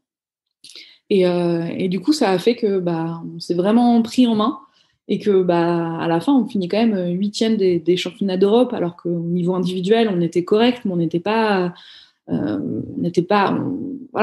savait qu'on n'avait pas le niveau non plus individuel de médailles aux mondiaux, mais on a vraiment optimisé au maximum l'équipage et du coup, c'était un très beau souvenir cette année-là. Cette année où, en fait, rien n'était là pour moi. Et au final, avec les moyens du bord, tu te prends en main et ça avance, quoi. Quand t'es pas prise en 2016 pour Rio, est-ce que tu penses mettre fin à ta carrière?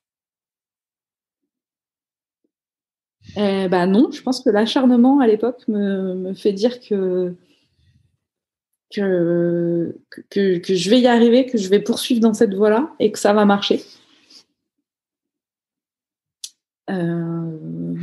J'ai commencé un suivi. Pour moi, à l'époque, il y avait déjà cette idée de j'ai ma vie de kayakiste actuelle, mais plus tard, je ferai complètement autre chose. Et du coup, je me dis, qu'est-ce que je vais changer? Et je pense que c'est à ce moment-là que je prends la décision quand même déjà de me dire, peut-être que l'année prochaine, je vais partir. Je crois qu'à l'époque, je change de bateau, j'essaie de toutes les pagaies possibles. Enfin, j'essaie de remettre beaucoup de choses en question. Même si, franchement, ça marche pas beaucoup mieux. Enfin, pour moi, je vois la suite des années. 2017, ça n'a pas non plus été une année. Je me sélectionne pas du tout en équipe de France, je crois. Vraiment pas du tout. Alors que j'avais des conditions, mais vraiment idéales au niveau du travail. Je pouvais m'entraîner autant que je voulais, mais ça n'a pas non plus marché, quoi. Et voilà. Et par contre, du coup, en 2017, je pars à Paris. Et pour retrouver le groupe d'entraînement qui était là-bas, Sarah, et puis surtout l'entraîneur qui était Nico Mayotte.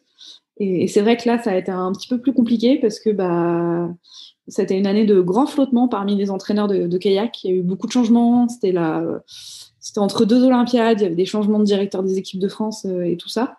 Et l'arrivée à Paris a vraiment rebattu toutes les cartes. Ça a vraiment... là, j'étais de nouveau un peu seule dans le sens où tu avais un entraîneur sur un entraînement, il n'y avait pas vraiment de suivi global. Je crois qu'au final, ça a été Yann Gutefin qui m'a suivi sur la fin de l'année, mais ce qu'il faut savoir, c'est qu'en fait, c'était mon coloc et un ami à la base.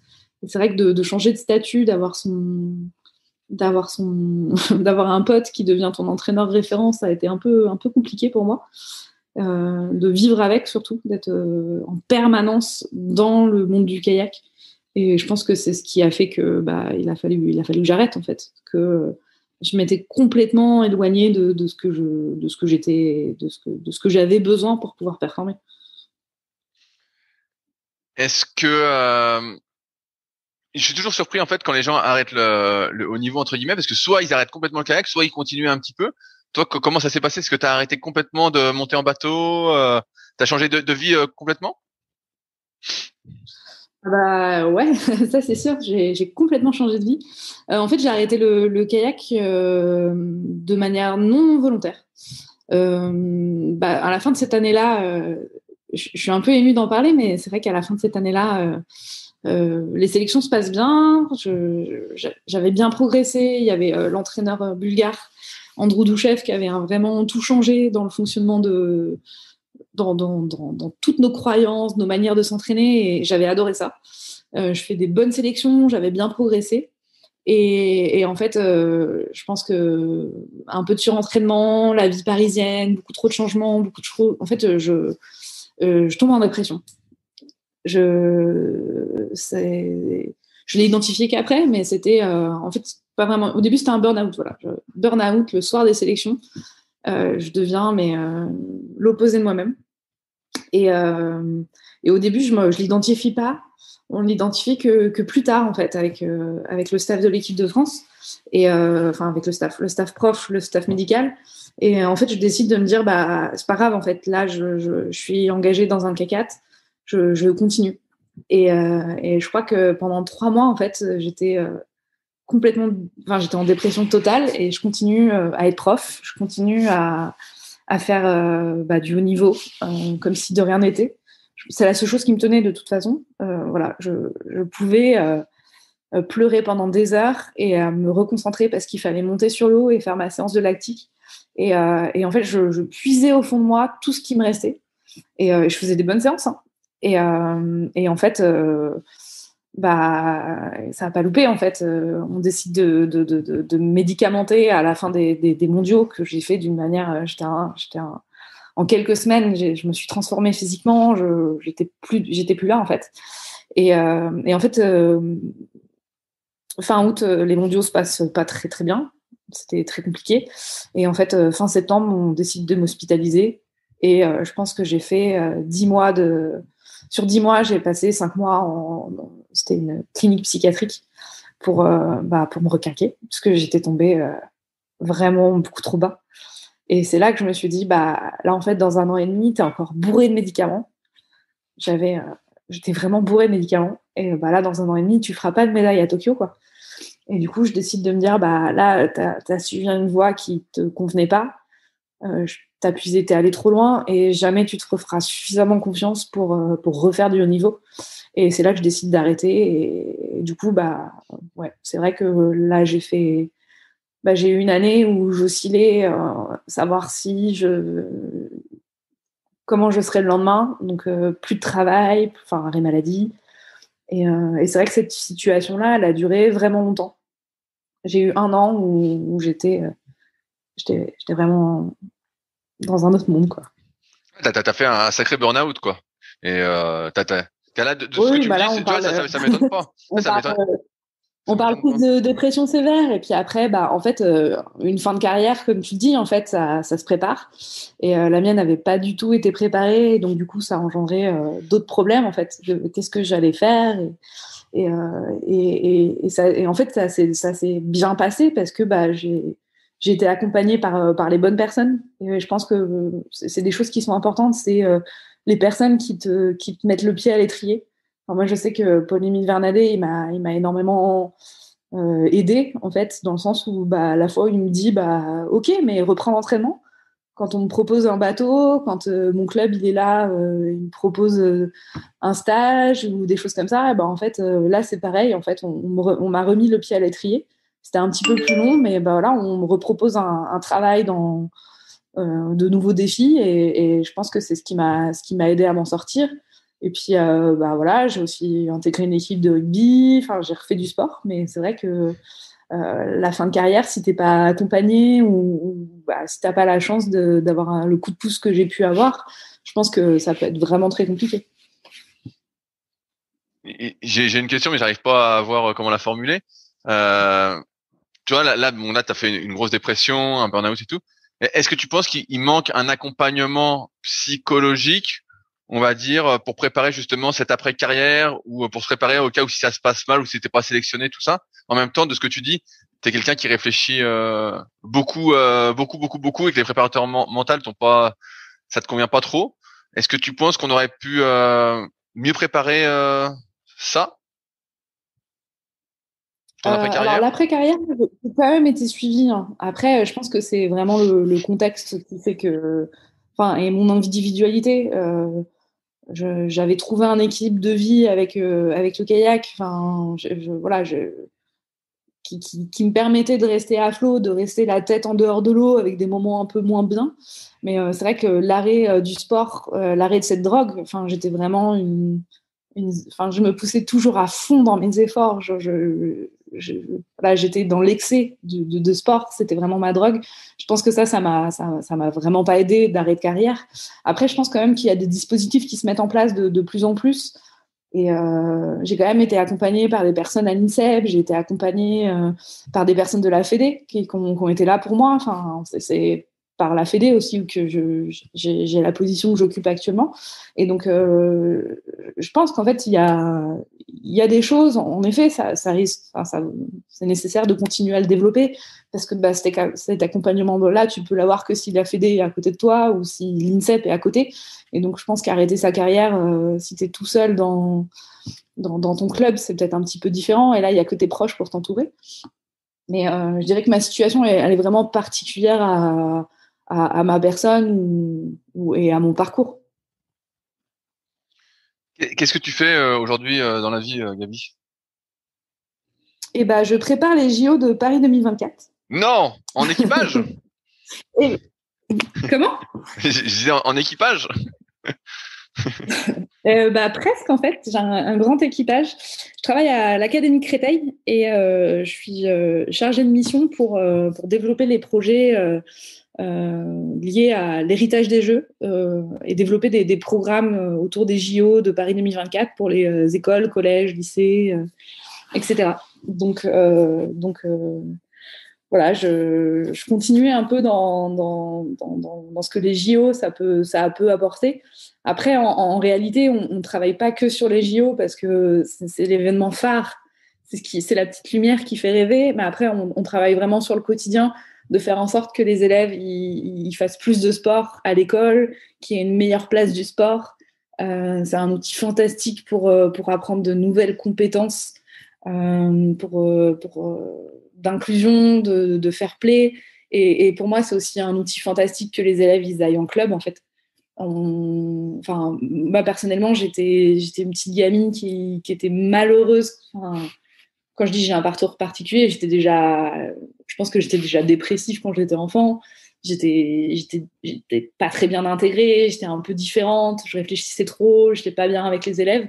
Et la pratique du sport, le groupe, le fait que bah, t'arrêtes de réfléchir pendant que tu fais du sport, enfin, je pense que ça a changé. Quand je dis que ça a changé ma vie d'arriver dans un club de kayak, j'en suis certaine. Et pour moi, c'est important que bah, d'autres puissent vivre ces moments-là, en fait, ces moments de pas être juste avec tes parents et ta famille, de pouvoir rencontrer d'autres adultes, de changer ta position. Tu n'es plus un enfant ou un élève, tu es un pratiquant de sport au même titre qu'un adulte, et ça, je trouve ça magique. Est-ce qu'aujourd'hui tu continues à monter de temps en temps en bateau? D'ailleurs, tu parlais de rugby. Est-ce que tu fais toujours du rugby? Tu fais d'autres activités? Alors, j'ai dû arrêter le rugby parce que j'ai déménagé et que je me suis rendu compte quand même que d'arriver devant le monde politique le lundi matin avec un cocard, je m'en sentais pas capable. L'équipe est super, hein, mais voilà, il y a un niveau qui commence à se monter pour aller en élite 2. Donc, je trouvais ça un petit peu trop haut pour moi. Je voulais pas m'engager à ce point-là dans la pratique du rugby, et c'est un sport qui est quand même complètement à l'opposé du kayak, hein. C'est, mais je continue un peu à faire du sport avec voilà, cette envie quand même de me dépasser. Après, je sais qu'il faut que je fasse attention parce que je peux devenir excessive. Et voilà, je suis pas complètement reconstruite et qu'il faut pas non plus que je pousse le bouchon un peu trop loin. Après, du kayak, j'en fais quand je rentre au club. Hein. Ça, c'est sûr que, enfin, c'est toujours les copains, c'est toujours la même ambiance. Et du coup, bon, là, l'hiver, c'est un petit peu plus compliqué. Et il faut aussi que je trouve un bateau à ma taille. Donc, il y a quand même quelques, quelques difficultés. Mais ouais, je suis toujours contente pour aller faire un équipage. On perd pas tant que ça. Et on a envie quand même de transmettre aux autres. Et d'ailleurs, je dirais vraiment très envie de venir faire un tour de cadeau avec toi, avec Belette. Mais bien sûr, tu me l'as promis l'été dernier, tu n'es pas venu, tu m'as snobé. J'ai bien compris. Je garde des vacances cette année pour venir avec Belette et. Tout à l'heure, tu parlais de Douchef quand il est arrivé, qui vous a entraîné en 2017, qu'il avait remis un peu à plat tout ce que vous faisiez. Qu'est-ce qu'il a apporté comme vision et qu'est-ce qu'il a changé? Pour moi, il a changé plusieurs choses. La première, c'est le groupe, le fonctionnement du groupe. On est dans une discipline où en fait, il y a très peu de nouvelles personnes qui. On se connaît toutes en fait. Pour les filles et je pense chez les garçons, c'est pareil. En fait, il y a un petit peu des fonctionnements, des hiérarchies, c'est toujours les mêmes coachs. On a certaines croyances qui sont là, etc. Et là, l'arrivée d'un coach étranger qui ne parle pas un mot de français et qui du coup arrive avec son œil neuf, avec ses méthodes qui sont aussi complètement différentes dans le sens où déjà on parlait plus en EB1, EB2, EC, et je pense qu'il nous a fallu 2 mois pour comprendre le système des 80, 90, 100%. On a d'ailleurs fait moi j'ai d'ailleurs fait des belles erreurs, des belles séances où pendant 1 heure je faisais de l'EB2 et de l'EC, alors que c'était pas du tout ce qui était prévu, mais le temps qu'on comprenne un petit peu l'état d'esprit aussi c'est un peu l'état d'esprit à la hongroise où on le voit en fait dans leur schéma de course. Les Hongroises, elles vont avoir un schéma de course complètement différent de toutes les autres nations, et ça se ressent aussi par leur entraînement. Le fait que, en fait, ils cherchent presque plus à partir à un rythme et à continuer d'accélérer plutôt que sur un 500 mètres. En France, on va se dire, on part à fond, on essaye de tenir un train, on relance au 250 et on relance à la fin. Alors que, voilà, rien que le fait de voir un 500 mètres différemment fait que tout l'entraînement derrière se décline différemment.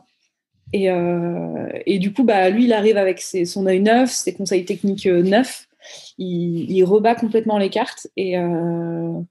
Et même si ça nous a valu, je pense, à plusieurs, quelques surentraînements, le changement de coach, là, il a été vraiment, vraiment présent. Et puis même en termes de muscu, de planification, c'était complètement différent. Mais moi, ça m'a fait vraiment beaucoup de bien. Quand tu dis 80, parce que là, tu vois, moi j'ai lu les tomes là pour être coach sur d'où j'ai parlé avec Julien, un épisode qui va sortir prochainement, qui sont disponibles sur le site de l'ICF, et justement eux ils parlent justement des intensités 60%, 70%, 80%. C'est-à-dire qu'au lieu de dire EB1, ils pouvaient dire on s'entraîne à 70%, un truc du style. Ouais, alors on a réussi à décrypter en reparlant après pendant longtemps. Et en fait, 80%, il parlait en en pourcentage de la vitesse sur 500 mètres. Ok. Et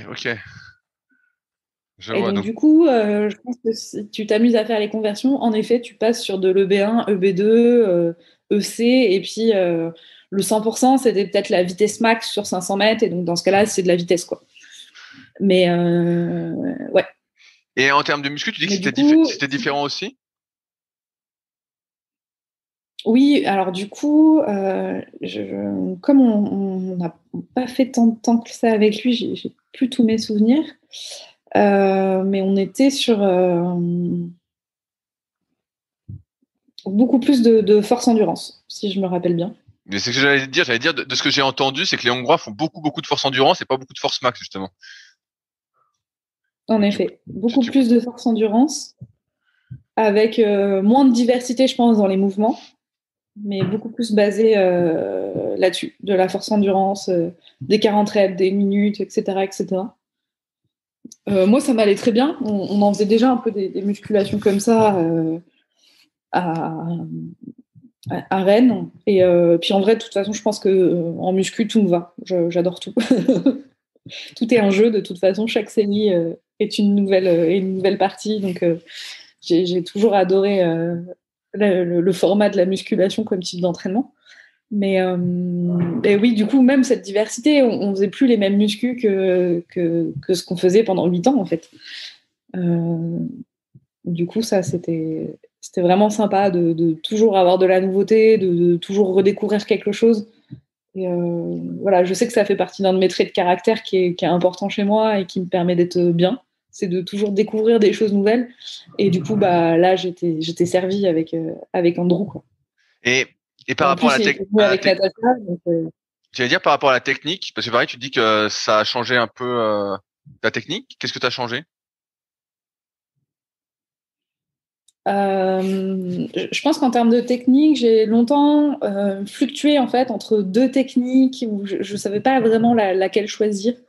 Je pense pas qu'on ait déjà fait la, la, la, la, la remarque dans un de tes podcasts sur les profils psychomoteurs, action type de type MBTI où en fait il y a des préférences motrices qui dépendent vraiment de chacun.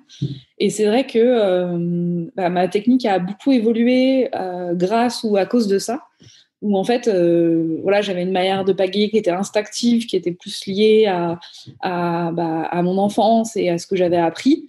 Et alors que c'était pas forcément en accord avec mes préférences motrices. Et du coup, voilà, il m'a fallu beaucoup d'années pour complètement changer cette technique et arriver à quelque chose qui était peut-être plus près de ma préférence psychomotrice, mais n'ayant pas été jusqu'au bout, je pense que je le saurais jamais. Et du coup, là, le fait d'avoir un nouveau coach et d'avoir cette technique hongroise qui, en fait, s'approchait beaucoup plus de ce vers quoi j'étais censée me diriger, je pense que ça a aidé. On était plus sur de la verticalité, mais expliqué d'une manière différente, qui permet de l'approcher d'une manière nouvelle. On était plus sur aussi de l'explosivité, quelque chose qui était difficile pour moi à mettre en place ou à assumer, parce que je revenais souvent quand même à mes, à mes défauts de base, on va dire. Et c'est pas du tout un défaut, c'est juste par rapport à mes préférences psychomotrices. Et du coup, je pense que ça a beaucoup joué, quoi. Et après, ce que je commençais à aborder, ce qui a joué, c'était aussi la présence de sa femme, Natacha Yanitz.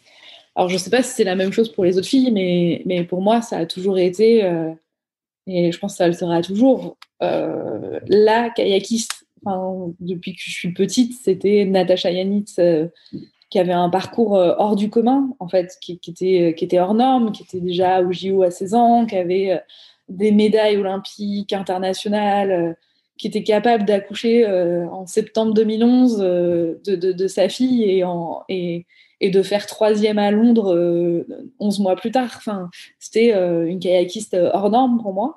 Et en fait, de voir cette fille s'entraîner avec nous au quotidien.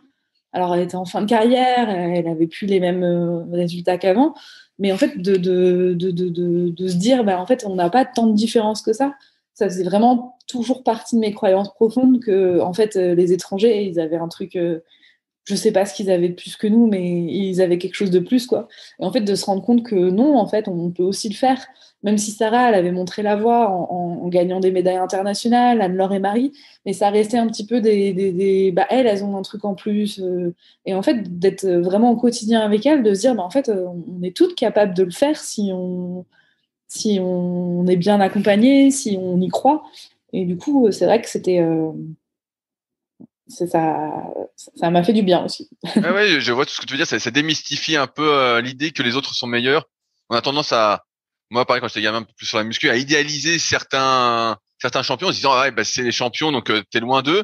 Et finalement, quand tu te rends compte que ce sont des humains comme toi, tu te dis, ah, finalement, c'est peut-être possible. Finalement, c'est peut-être possible de faire pareil ou de faire Ouais, et puis mieux. même d'avoir des Puis même, en fait, de faire des séances avec elle et d'avoir des retours, ah, c'est cool, tu tiens, enfin, des encouragements, en fait, fait que enfin, c'était ce qui me manquait profondément à cette époque-là, de la reconnaissance des entraîneurs. Voilà, c'était le début du burn-out. J'étais paranoïaque comme pas possible. J'avais l'impression que tout le monde me trouvait nul, que je commençais à m'en persuader. Et du coup, d'avoir ce regard neuf, en fait, ça m'a fait un bien fou. Vraiment un bien fou. Et des fois, vraiment, la manière dont on peut être bienveillant les uns les autres, c'est des petits riens. Après, je pense qu'un encouragement d'amis, de proches ou un retour, des fois, on ne le fait pas assez, en fait. On est trop exigeant avec nous-mêmes. On cherche plus que le négatif ou les points de détail à améliorer. Et c'est vrai qu'on travaillait beaucoup là-dessus avec Claudine quand j'étais à Rennes. Elle m'a entraînée quand même pendant 6 ans. Et elle arrivait toujours un petit peu à tirer du positif.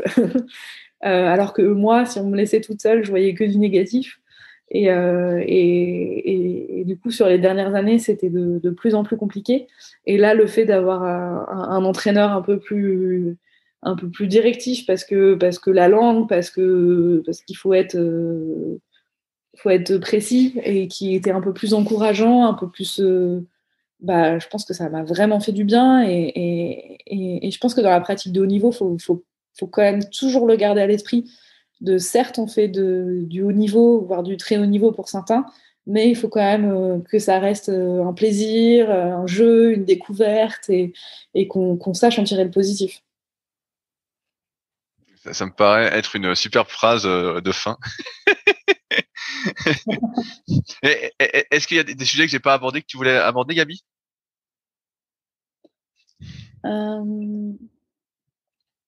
J'imagine que tu avais grandement préparé cette interview. J'espère pour toi.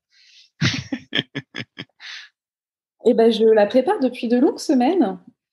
Et oui, moi, il y a un sujet que j'aurais bien aimé aborder. C'était abordons-le.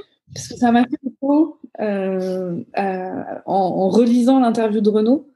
Et la place, et j'en ai parlé un petit peu, mais vraiment la place que le club il peut avoir. Dans le sens où je sais que c'est plus l'image du sport en général que l'image du haut niveau, mais pour moi le côté j'aurais jamais repris le kayak s'il n'y avait pas eu une bande de potes avec qui j'allais boire des bières après l'entraînement ou le soir. Voilà, Renaud, on a repris à peu près au même moment, même si lui, je pense qu'il est venu un peu après moi. Et des fois, j'ai plaisir à me dire que j'ai montré que c'était possible de passer de statut de punk alcoolique à sportif de haut niveau. Et ça a montré la voie à d'autres personnes en se disant, moi aussi, en fait, je peux le faire, quoi. Et vraiment, le côté... on se rappeler qu'on fait du kayak pour être ensemble, certes pour soi, mais aussi pour les bons moments qu'on passe, le plaisir, la convivialité, et ça c'est important, quoi. Non mais je suis assez convaincu que l'entourage, l'environnement fait énormément. Et comme tu l'as bien dit au début du podcast, tu as commencé le kayak parce qu'il y avait ton frère, parce que c'était une bande de copains, tout ce truc-là. Et après, je rebondis sur ton parcours, mais là où ça a merdé entre guillemets, c'est que tu t'es retrouvé seul et que tu as perdu tout cet environnement aussi, qui te tirait vers le haut, où tu étais contente de faire, et où tu t'es retrouvé en fait toute seule, comme tu disais, en coloc toute seule, tout ça. Et là, forcément, c'est pas ta nature, c'est la nature de personne d'ailleurs d'être complètement solitaire. Mais c'est sûr que l'environnement joue énormément. Moi, je me souviens toujours de la phrase de Sylvain Curigny, je crois que c'était l'épisode 13, qui dit on ne peut pas réussir seul. Mais je pense il a résumé beaucoup de choses avec cette phrase. En effet. Puis surtout des fois on s'entraîne en groupe, mais le groupe, s'il n'est pas forcément bien géré, ça peut te desservir un petit peu, dans le sens où en fait on est partenaire d'entraînement, mais on va être partenaire dans des bateaux, mais en même temps en fait pour les sélections on est concurrente et en dehors en fait Bah, moi, Léa, en fait, pendant 6 ans, on se voyait tous les jours.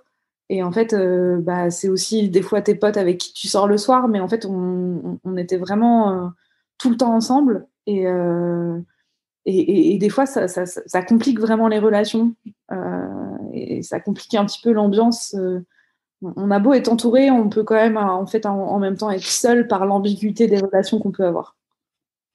Oui, je vois bien ce que je vois bien ce que tu veux dire. Euh, Après, bon, on dérive un peu là-dessus, c'est pas grave. Hein. Mais je pense qu'on a tous besoin de moments seuls et de moments en groupe, et que on n'est pas fait pour supporter quelqu'un 100% du temps ou même 90% du temps. Et c'est pour ça que je pense qu'il y a ce côté un peu indépendance qu'il faut avoir, mais aussi ce côté social. Et on en revient un peu à cette histoire d'équilibre en fait propre à chacun, qui fait que là, parce que forcément, on est tous un peu différents. Et si t'es 100% avec quelqu'un, tu finis par devenir fou, quoi. Tu veux te, tu veux te Oui. tuer. Alors que, Après, en plus, là-dessus, on est quand même tous différents. Enfin, et ça, c'est le côté bah, psychomoteur qui m'a fait prendre conscience de cette dimension-là. Et c'est un outil, je ne sais pas si on t'en a déjà parlé. Enfin, dis-moi, bah, par rapport à, parce que les préférences motrices, j'ai regardé, j'avais fait un épisode 40 spécial sur les préférences motrices avec un copain qui a fait toutes les formations. Les tests MBTI, bah, je connais bien aussi, mais si tu veux développer d'autres choses, je ouais, t'écoute. mais en fait, le côté psychique qui va avec, on l'a un petit peu travaillé parce que pour moi, mon but dans le haut niveau, c'était aussi quand même d'en découvrir le plus possible sur moi-même en mettant dans des situations les plus. Je me disais qu'en me mettant dans les situations les plus difficiles, j'en apprendrais le plus possible sur moi-même. Et donc, bon, en fait, quand tu te retrouves dans une situation et dans ta zone d'ombre en permanence, c'est mauvais, quoi. Et en effet, le fait que, bah, pour ma part, de me rendre compte qu'en fait, pour que je me sente bien, il faut que je me sente à l'aise avec les personnes autour de moi, qu'il y ait un bon climat, que je n'aime pas les tensions, que du coup, bah, je peux vite m'adonner à la paranoïa quand je suis pas forcément très bien.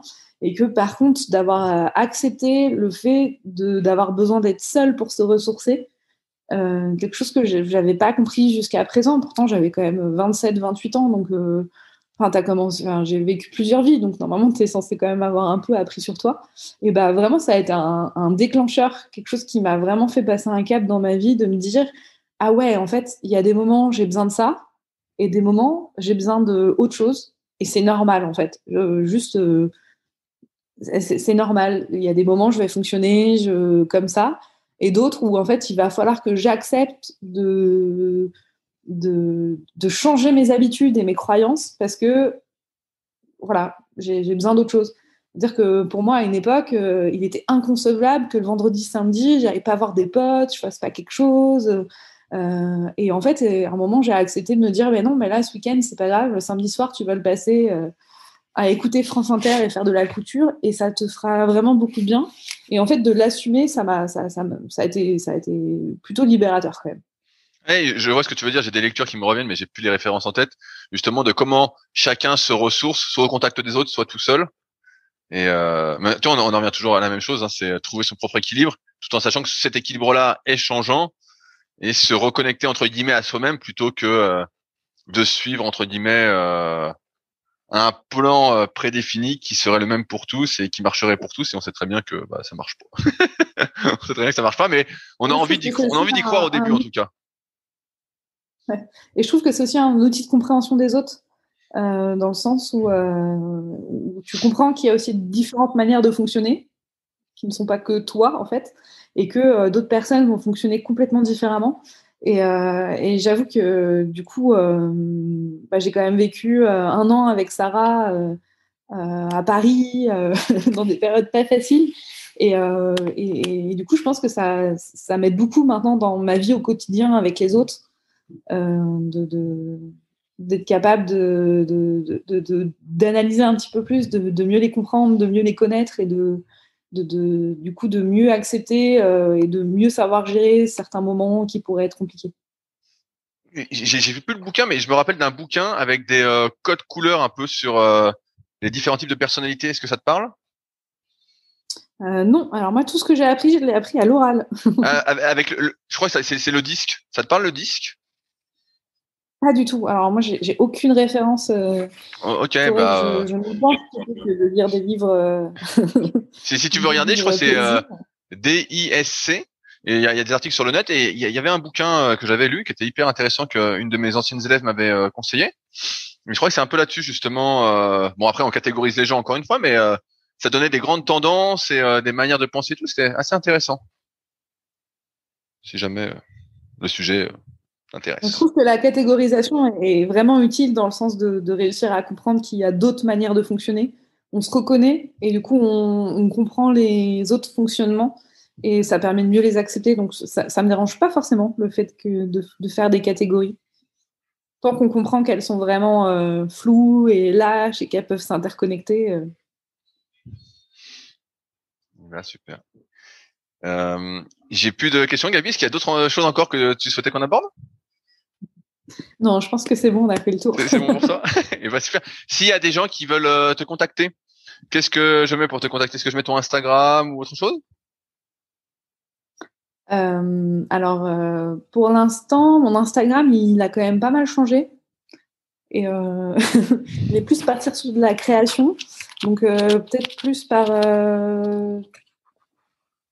Instagram, hein, tant pis. Hein. Ok, bon, on a plusieurs vues.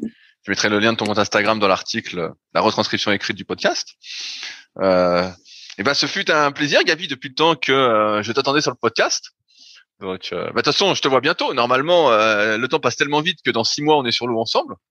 Donc, j'espère que tu seras en forme et que tu vas pas me faire nager. On va pas nager. Non, peut-être plus tôt, on verra. C'est sûr qu'on peut se dire à bientôt sur l'eau, quoi. Et bah, super. Merci encore de ton temps et j'espère que vous vous êtes régalés également.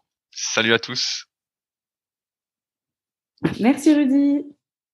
Si vous êtes encore là, c'est que l'épisode vous a plu. Dans ce cas, je vous invite grandement à m'aider à faire grandir ce podcast en mettant une note de 5 étoiles et un commentaire d'encouragement sur l'application de podcast où vous l'écoutez et plus particulièrement sur l'application podcast d'Apple. Cela m'aidera d'autant plus à accueillir les meilleurs kayakistes français grâce à la crédibilité que vous me donnerez. Enfin, vous pouvez retrouver la retranscription écrite de cet échange sur www.secretdukayak.org. En attendant, laissez glisser et à la semaine prochaine.